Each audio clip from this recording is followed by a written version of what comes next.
ये देखिए, कल हमने ये पढ़ा था कि हमें कंपोनेंट्स को सेपरेट करने की जरूरत क्यों पड़ी।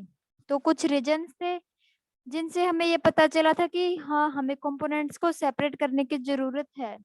फर्स्ट रीजन क्या था आपका? To obtain useful components from a mixture. हम उपयोगी चीजों को बाहर निकालें, यूजफुल कंपोनेंट्स को किसी मिक्सचर से निकालें। For example, butter is obtained from milk by churning it. दूध पिलाती है ना मम्मी, लाइट नहीं होती तो हाथ से वरना मशीन से, तो वो क्या कर रहे हैं, वो मशीन क्या कर रही है आपका, वहां पे उस दूध से आपकी लस्सी से बटर को अलग कर रही है, घी को अलग कर रही है, और हम घी को फिर सेपरेट कर लेते हैं अलग बर्तन में। तो ये जो आपका मक्खन है, ये क्या था, एक यूजफुल प्रोडक्ट था। हमने दूध से, एक मिक्सचर से क्या निकाला, घी। To remove undesirable components from mixture. Undesirable components को मिक्सचर से दूर करना। चाय बना रहे हो, चाय में क्या क्या डालते हो, पानी, चीनी, चाय पत्ती, दूध, वो पूरा एक क्या बन गया, मिक्सचर बन गया। अब उस मिक्सचर से हमें चाय को अलग करना है, और जो चीज नहीं चाहिए, अनडिजायरेबल का मतलब होता है जो हमें नहीं चाहिए, उसे अलग करना है। तो आप क्या करते हो, चाय पत्ती को अलग करते हो, किससे, सीव, छलनी से अलग करते हो, ठीक है। तो उसमें आपका यूजफुल प्रोडक्ट एक साइड और अनयूजफुल एक साइड होगा। और क्या क्या करते हो, पेबल्स रिमूव करते हो, राइस हस्क से। चावल आपकी मम्मी साफ करती है, उसमें से पत्थर, तिनके और कुछ कीड़े मकोड़े भी निकालती है। तो ये वो क्या है, कीड़े मकोड़े और पत्थर, अनडिजायरेबल कंपोनेंट्स।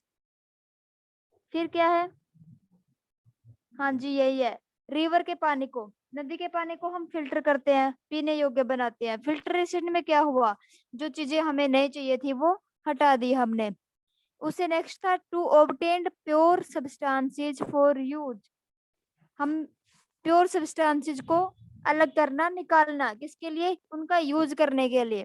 फॉर एग्जाम्पल, अब हमारे सराउंडिंग में क्या प्रेजेंट है, एयर, और उस एयर में बहुत सारी गैसेस प्रेजेंट है, जैसा कि मैंने आपको कल बताया था, नाइट्रोजन, ऑक्सीजन, कार्बन डाइऑक्साइड, और भी बहुत सारी हैं, हाइड्रोजन। उसमें से हम क्या कर रहे थे, नाइट्रोजन गैस को बाहर निकाल रहे थे, और उसे किस में यूज कर रहे थे, एज ए फर्टिलाइजर यूज कर रहे थे। ऊपर मैं क्या बना रही हूँ, यहाँ पे मिक्सचर बना रही हूँ, ठीक है। मिक्सचर क्या होगा, जिसमें एक से अधिक कंपोनेंट मिलेंगे। यहाँ पे मैं अलग अलग शेप बना रही हूँ, देखो। अब ट्रायंगुलर शेप में नाइट्रोजन गैस को बनाया मैंने, क्यूब की स्क्वायर की शेप में मैंने क्या बना दी, ऑक्सीजन बना दी, और डॉट की शेप में मैंने क्या बनाई है, CO2 बनाई है। ये आपको डिफरेंशिएट करने के लिए बनाए हैं मैंने, ठीक है। ये आप पहचान सको कि ट्रायंगुलर जितने भी शेप है वो क्या है, नाइट्रोजन। स्क्वायर की फॉर्म में जितने भी शेप है वो क्या है, आपकी ऑक्सीजन। और यहाँ पे जो छोटे छोटे डॉट दिखाए हैं मैंने, क्रिस्टल लाइक, ठीक है, वो क्या है, CO2। अब यहाँ से मैं किसको सेपरेट कर रही हूँ, नाइट्रोजन को सेपरेट कर रही हूँ, अलग ले ली मैंने नाइट्रोजन। इस रेड लाइन से ऊपर का जो एरिया है वहां पे मिक्सचर था, और रेड लाइन से नीचे का जो एरिया है, जो मैंने येलो लाइन से शो किया है, उससे नीचे क्या निकाला मैंने, नाइट्रोजन को निकाल लिया। अब इस नाइट्रोजन को मैं क्या करूंगी, एक बर्तन में कलेक्ट करूंगी, और इसे फैक्ट्रीज में ले जाऊंगी, वहां पे फर्टिलाइजर्स बनाने के काम आएगी ये। फर्टिलाइजर्स क्या होते हैं, यूरिया, NPK, जो आपके घर वाले आपके खेतों में यूज करते हैं, जिसे आप खाद बोलते हो।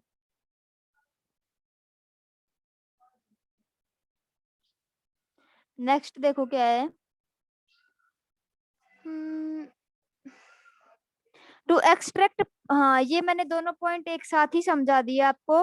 To obtain pure substance, pure substance को बाहर निकालना और उसे यूज करना। हम ये ऑक्सीजन को भी मिक्सर से बाहर निकाल सकते हैं और उसे यूज कर सकते हैं, ठीक है, पेशेंट्स के लिए। हमें सांस लेने के लिए कौन सी गैस चाहिए, ऑक्सीजन। तो हम उसे एयर से बाहर निकाल लेंगे, किसी कंटेनर में स्टोर कर लेंगे, ठीक है, और उसे यूज कर लेंगे। दूसरा, प्योर सब्सटेंस को निकाल के और उसका यूज करना, इसमें कौन सा एग्जांपल आ जाएगा, नाइट्रोजन का, जो मैंने अभी अभी आपको डायग्राम से बताया था वो। To know the proportion of each component in a mixture, for example, component of milk are separated to study its nutritive value. Nutritive value का क्या मतलब है, हम मिल्क जो दूध है हमारे पास, उसमें कितने न्यूट्रिशन प्रेजेंट है, कितने अमाउंट में प्रेजेंट है, वो कब पता चलेगा? जब उस मिल्क से हम अलग अलग कंपोनेंट को दूर करेंगे, निकालेंगे, तब। इसके बाद मैंने आपको बताया था कि प्योर आयरन और प्योर गोल्ड को यूज नहीं करते, उसके अंदर मिक्सचर को यूज करते हैं। क्यों? क्योंकि प्योर आयरन और गोल्ड दोनों ही क्या है, सॉफ्ट है। ठीक है। और जो आयरन है वो रेस्ट हो सकता है, उसे जंग लग सकता है बहुत आसानी से, तो इससे क्या होगा, वो जल्दी खराब हो जाएगा, और हम जिस भी यूज में ले रहे थे वो ले नहीं पाएंगे। तो इसलिए आयरन में दो मेटल मिलाई जाती हैं। एक है आपकी कॉपर, सॉरी कॉपर नहीं, क्रोमियम। ये Cr का मतलब है क्रोमियम, ठीक है, शॉर्ट नेम है ये इसका। दूसरी है निकिल, Ni, इसकी फुल फॉर्म है NiCle, निकिल और क्रोमियम। ये दोनों मेटल किस में मिलाई जा रही है, आयरन में मिलाई जा रही है इसमें। अब क्या होगा, अब इन तीनों के मिलने से जो लोहा है वो स्ट्रोंग बन जाएगा, और उसे हम किसी भी यूज में ले सकते हैं। एक बात बताओ, एक तो आप 1 गिलास दूध पियो, एक आप डेली 2 गिलास दूध पीने लग जाओ, कब आपको ज्यादा एनर्जी मिलेगी? 2 गिलास पियोगे तब ज्यादा एनर्जी मिलेगी एज कम्पेयर टू 1 गिलास। तो इसलिए आयरन के साथ अगर हम कुछ अच्छी चीज को मिलाएंगे तो वो ज्यादा स्ट्रोंग बनेगा, और उसे रस्ट भी नहीं लगे, वो बहुत सॉफ्ट होता है। ठीक है। हम प्योर गोल्ड की, बिल्कुल प्योर सोने की ज्वेलरी वगैरह नहीं, क्योंकि ज्वेलरी बनाएंगे वो टूट जाएगी, पहनी नहीं जाएगी, इसलिए उसके अंदर थोड़ा कॉपर मिलाया जाता है। कॉपर क्या करेगा, उसको स्ट्रोंग बनाएगा, उसकी स्ट्रेंथ को बढ़ा देगा, और हम उसे लंबे टाइम तक यूज कर सकते हैं। ये हमने पढ़ा था आपका कल।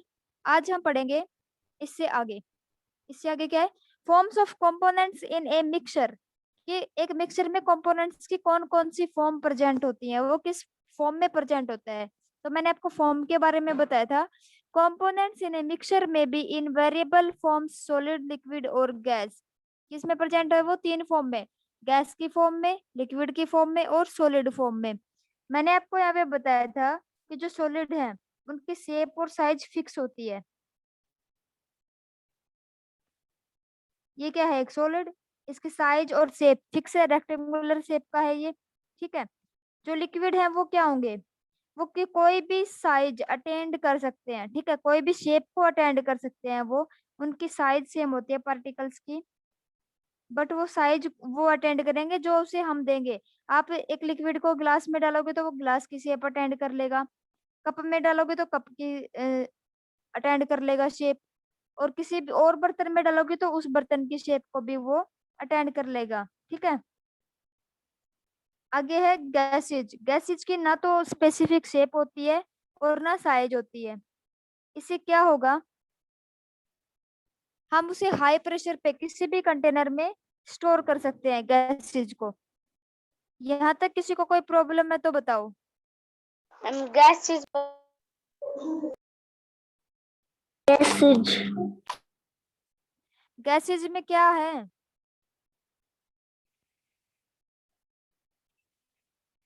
ये देखो, अब आगे बढ़ेंगे। गैसेज में क्या है, ऐसे पार्टिकल्स प्रेजेंट होते हैं लिक्विड की तरह ही, ऐसे, ये फ्री होते हैं। ठीक है, इनमें एयर स्पेस बहुत ज्यादा होता है। ये देखो मैंने दूर दूर बनाए हैं। सॉलिड के पार्टिकल बिल्कुल पास पास होते हैं, एयर स्पेस नहीं होता उनमें। लिक्विड के पार्टिकल्स है वो थोड़े थोड़े दूर होते हैं, बिल्कुल ऐसे पास पास रहते हैं। लेकिन एयर के जो पार्टिकल हैं वो बहुत दूर दूर तक होते हैं, ऐसे, वो एक वहां पे, एक यहाँ पे, एक यहाँ पे, तो इनमें एयर स्पेस ज्यादा होता है। ठीक है। अब आगे देखो, आगे पढ़ते हैं। Solid and liquid, solid and solid component क्या क्या हो सकते हैं, कौन से कंपोनेंट क्या मिक्सचर बना रहे हैं, हम ये पढ़ने वाले थे। तो सॉलिड के साथ सॉलिड मिलेगा तो कैसा कंपोनेंट बनेगा, dal and stone, rice and husk. Husk क्या होता है, आपकी मम्मी गेहूं का आटा छानती है ना, तो छलने के ऊपर जो मटेरियल आता है, ठीक है, उसे हम हस्क बोलते हैं। दाल के साथ पत्थर है, दोनों स्टोन है, सॉरी दोनों सॉलिड फॉर्म में है। राइस भी सॉलिड फॉर्म में है और हस्क भी किस में है, सॉलिड फॉर्म में है। तो सॉलिड में सॉलिड मिक्स हो सकता है, सॉलिड एंड लिक्विड, सॉलिड में लिक्विड मिक्स हो सकता है। जैसे कि मैं अब ये एक लिक्विड ले रही हूँ, ये देखो मैंने कंटेनर लिया, इसमें मैंने वाटर भर दिया, ये क्या है, वाटर H2O। अब इसके अंदर मैं क्या डाल रही हूँ, साल्ट, और साल्ट किस फॉर्म में है, सॉलिड फॉर्म में है। तो ये क्या था, लिक्विड, और ये क्या है, सॉलिड। तो सॉलिड और लिक्विड भी मिल सकते हैं।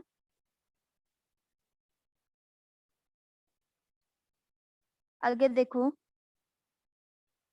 लिक्विड एंड लिक्विड, लिक्विड में लिक्विड मिल सकता है, जितने भी पेय पदार्थ है, पीने योग्य वस्तुएं हैं, वो सारी लिक्विड में आती हैं। खाने योग्य जितनी भी होती है वो सॉलिड में आती हैं, ठीक है। Oil and water, glycerine and water, क्या कर रहे हैं हम यहाँ पे, लिक्विड को लिक्विड में मिला रहे हैं।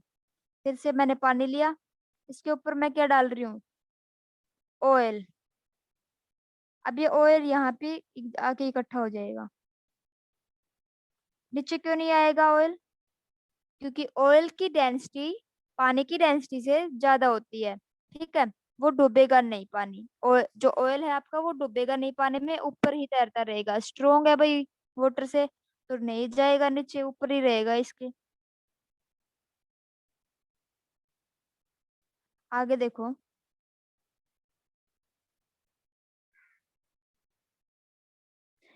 Activity 5.2, make a list of substances which are commonly separated from mixture and write the common method to separate them। अच्छा, अब मैं आपसे पूछूंगी, ये जो जितनी भी चीजें दी गई हैं कि इनको हम कैसे सेपरेट करेंगे, तो आप वन बाय वन बताओगे। फर्स्ट है आपका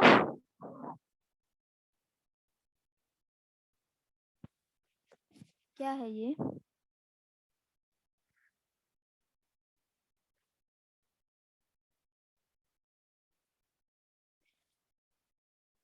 clay and stones from dried dal और राइस, सूखी दाल से हमें पत्थर, सूखी दाल और पत्थरों को निकालेंगे। तो कैसे निकालेंगे, वे टू सेपरेट, कैसे सेपरेट कर सकते हैं इनको,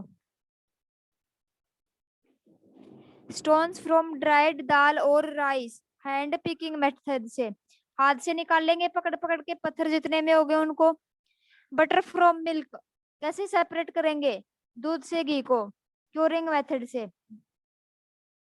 क्यूरिंग मेथड क्या होता है, जो मम्मी आपकी मशीन लगाती है ना, उसके ऊपर जिसमें आप दूध रखते हो और उसका दही बनाते हो, उसके ऊपर, उस प्रोसेस को बोलते हैं curing. Separation of T leave from T drink, चाय की पत्ती को चाय से अलग करना, किससे होगा, फिल्ट्रेशन मेथड से। फिल इन द ब्लैंक देखो अब, all the elements and components are, जितने भी कंपोनेंट और एलिमेंट है ये क्या है, प्योर सब्सटेंस है बेटा, ठीक है, प्योर।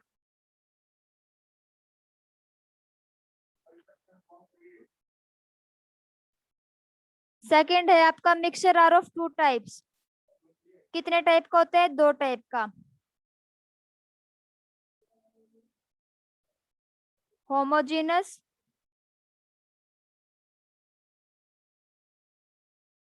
और हीट्रोजीनस, यही पढ़े थे हमने दो मिक्सचर, बोलो स्टूडेंट। Yes, ma'am.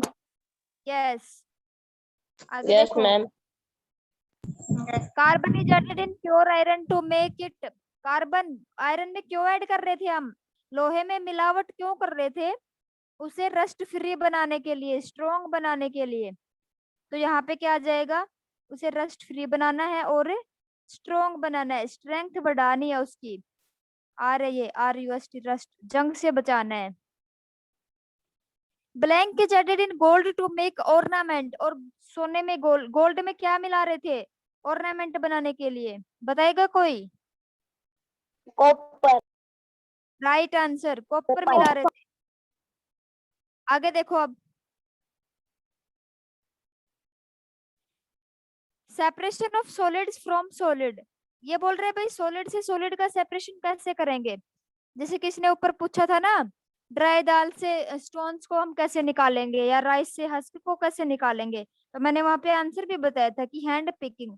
भाई दोनों चीज सॉलिड फॉर्म में है, हमें अच्छे से दिखाई दे रही है, उनकी शेप देख रहे हैं हम, उनका आकार दिख रहा है, कलर दिख रहा है। तो क्या करेंगे, जो चीज अनयूजफुल है, जो हमें नहीं चाहिए, उसे हाथ से पकड़ के निकाल लेंगे। तो उस मेथड को क्या बोलते हैं, हैंड पिकिंग, जिसमें हाथ का यूज करते हैं, हाथ से निकालते हैं। Method of separation and based on the properties of its components. Some important and common methods of separation are given here. ये सारे मेथड्स हम कल पढ़ेंगे बेटा, ठीक है, ठीक है, विनोविंग तक। इससे आगे का जितना भी है, जितना पढ़ा जाएगा उतना सारे हम कल पढ़ेंगे, आज नहीं पढ़ेंगे। किसी को कोई डाउट पूछना है तो बताओ, या फिर बता दूं दो मेथड, ये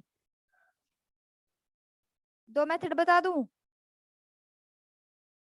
मैम बता दो।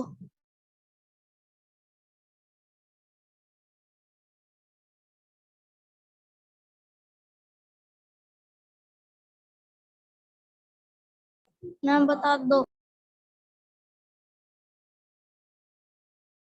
बता रही हूँ, सुनो।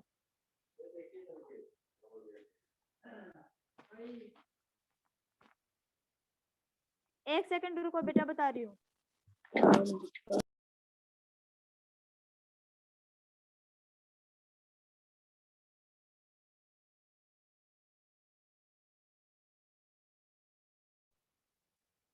देखो, पहला है हैंड पिकिंग, की हाथ से हमें सेपरेट करना है सॉलिड से सॉलिड को।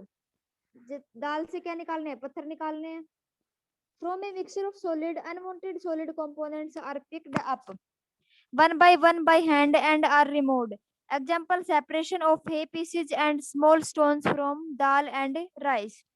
This method is used when unwanted components are different in size, shape or color. Components should be large enough to be picked up by naked eyes. क्या बोल रहे हैं, बड़े बड़े जो पत्थर हैं, बड़े बड़े कंपोनेंट्स हैं, उनको हम नेक्ड आइज से भी निकाल सकते हैं, मतलब बिना चश्मा लगाए। जिनकी आई साइट अच्छी है, जिनको अच्छा दिखता है, वो बिना चश्मा लगाए उन्हें अच्छे से निकाल सकते हैं। They should be present in very small quantity. जो बड़े बड़े कंपोनेंट है, बड़े बड़े पत्थर है, वो कम अमाउंट में प्रेजेंट होते हैं, तो आसानी से दिख जाते हैं, ठीक है, और उन्हें हम निकाल सकते हैं। छोटे कंपोनेंट है, ज्यादा छोटे हैं, उनको कैसे निकालेंगे, या तो उसे पानी में भे के निकाल लेंगे, पानी में भिगो के, ठीक है, वो ऊपर आ जाएगा। जितने भी लाइट पार्टिकल्स होंगे, आपकी छोटी छोटी लीव्स, वुड की छोटी छोटी ब्रांचेज, और क्या मिलेगा, इंसेक्ट्स वगैरह जितने भी हैं, कीड़े मकोड़े, वो भी ऊपर आ जाएंगे, तो हम उससे भी आसानी से निकाल सकते हैं। एक्टिविटीज 5.3 देखो, थिंग्स यू ऑलवेज डू। वो चीजें जो आप हमेशा करते हो, आपके घर पे की जाती हैं, क्या है। While playing games like Ludo, you separate dish and other taken by color. You pick them up by hands. हाँ, जब लूडो खेलते हो तो वहां पे 4 कलर की आपको वो दिखाई देती है, डिस्क, ठीक है, जिसे गिट्टी बोलते हो। तो आप अपने कलर की उस डिस्क को उठा के, और आप हाथ से ही तो चलते हो वन बाय वन, कि अब मैं यहाँ पे पहुंच गया, अब यहाँ पे पहुंच गया, तो वो किस कैसी प्रोसेस है, वो हैंड पिकिंग। थ्रेसिंग देखो, थ्रेसिंग क्या होता है, थ्रेसिंग होता है अनाज को निकालना, ठीक है, हम कैसे निकालते हैं। The process to separate grains from their stalk after the harvesting of crop is called threshing. आप लोगों ने देखा होगा, आपके घर वाले फसल की कटाई करते हैं, ठीक है, फिर उसे इकट्ठा करते हैं सारी फसल को एक जगह पे, और फिर थ्रेसर की हेल्प से उस फसल को निकालते हैं, ठीक है, निकालते हो ना। तो क्या होता है, एक साइड आपके सीड्स इकट्ठा हो जाते हैं, सारे बीज, जैसे गेहूं की फसल निकाल रहे हो तो गेहूं एक साइड इकट्ठा हो जाएगा, उसका हस्क है, जो भी वेस्ट मटेरियल है, वो एक साइड इकट्ठा हो जाएगा। होता है ऐसा, बोलो। Yes ma'am. Yes ma'am. तो आगे देखो अब, after harvesting stocks of crop like wheat, जवार, rice etcetera are bundled together and then beaten by hand on wooden boards to separate the grains. आप लोगों ने देखा होगा, जब हम गेहूं की वो फसल निकाल रहे होते हैं, तो बहुत सारी पौधे, ठीक है, बहुत सारे बच जाते हैं गेहूं, जो निकलते नहीं है, वहीं पे रह जाते हैं। उनको क्या करते हैं, बचे हुए को हमारी मम्मी तो खेत में ही निकाल के लेके आती है, कूट के, ठीक है, या फिर क्या करती है, घर पे लेके आती है। तो ऐसे भी हम उन ग्रेन्स को सेपरेट कर सकते हैं। ग्रेन यहाँ पे क्या है, सीड, गेहूं का दाना, ठीक है, उसे सीड या ग्रेन बोलते हैं। On large scale, grains are separated by trampling the stalk under the feet of bullocks or by using mechanical threshers. हम अभी अपने टाइम में क्या हो रहा है, थ्रेशर्स का यूज कर रहे हैं, हम मशीनरी का यूज कर रहे हैं। लेकिन आपके दादा दादी के टाइम में आप उनसे पूछ के देखना, तब थ्रेशर नहीं थे, कोई मशीन नहीं थी, तो वो कैसे निकालते थे गेहूं को? तो वो भी अलग अलग निकाल रहे थे, वो बैल की सहायता से निकालते थे। उस बैल को उस जितनी दूर में आपने वो गेहूं इकट्ठा किया है, उतने दूर में उसे बैल को घुमाते रहते थे। तो उस बैल के फीट से क्या होता था, वो बाल है आपकी वो फूट जाती थी और उससे जो दाना है वो बाहर निकल आता था। ऐसे निकालते थे वो लोग। आगे है विनोविंग। विनोविंग किसे कहते हैं? आप लोगों ने देखा होगा, जब आपकी मम्मी बहुत ज्यादा गेहूं साफ करती है, ठीक है, या कोई भी चीज साफ करती है, या खेत से निकाल के लेके आते हो, तो बचे हुए सीड्स हैं जिनमें आपका जो हस्क है, मटेरियल है, वो मिला हुआ है, जिसे तूड़ी बोलते हो भाई तुम, वो मिला हुआ है, तो उसे कैसे निकालती है? ये डायग्राम देख रहे हो, ऐसे ही फटकार के निकालती है ना हवा में। जब हवा चल रही होती है उसी डायरेक्शन में उसे ऊपर से डालती है, तो जो लाइट पार्टिकल्स हैं आपकी तूड़ी वगैरह जो भी है वो आगे निकल चली जाती है, और हैवी पार्टिकल्स क्या है, सीड्स, वो कहाँ निकलते हैं, नीचे गिर जाते हैं। तो सीड्स एक साइड में इकट्ठे हो जाएंगे, और जो भी आपका अनवांटेड मटेरियल था, जो आपको नहीं चाहिए था, वो दूर उड़ जाएंगे, लाइट पार्टिकल्स। इसे बोलते हैं विनोविंग, फटकना। Method is used to separate high lighter component from heavy component। यहाँ पे क्या बोल रहे हैं, लाइटर, हल्की चीजों को दूर करने के लिए भारी चीजों से हल्की चीजों को दूर करने के लिए विनोविंग का यूज होता है। ठीक है, अभी हम ये देखो डायग्राम, इसमें क्या है, जो सीड है आपके, दाने हैं गेहूं के, वो भारी हैं, उनमें वेट है। एक एक हाथ में आप अपनी उसको तूड़ी को हाथ में लेके देखना, और एक में गेहूं, आपको कौन सा भारी लगेगा आप खुद समझ जाओगे। ठीक है, ये छोटे छोटे एक्सपेरिमेंट कर सकते हो आप। मैम गेहूं। यस, तो गेहूं कहाँ जाएगा, जब हम फटकारेंगे उसे तो नीचे गिरेगा, और तूड़ी है वो आगे उड़ जाएगी, ऐसा ही होगा ना। आगे देखो, बाय ब्लोइंग एयर और with the help of wind, या तो हवा की हेल्प से करिए, तो जब हवा चल रही है तब करेंगे, या कई बार आपने देखा होगा आपकी मम्मी घर पे गेहूं साफ करती तभी फैन वगैरह ऑन करके करती है। ठीक है, छोटे फैन होते हैं ना, उनको ऑन करके करते हैं, उससे क्या होगा, जितने भी लाइट पार्टिकल्स हैं, जो भी कचरा है, वो एक साइड में उड़ जाएगा, और आपके गेहूं जल्दी साफ हो जाते हैं। The farmer stand on A high platform and carries the threshed grains in a winnowing basket। ऐसा ही है, जिस बास्केट के है, छाछ, छाछ देखा है ना आपने, सभी ने देखा होगा।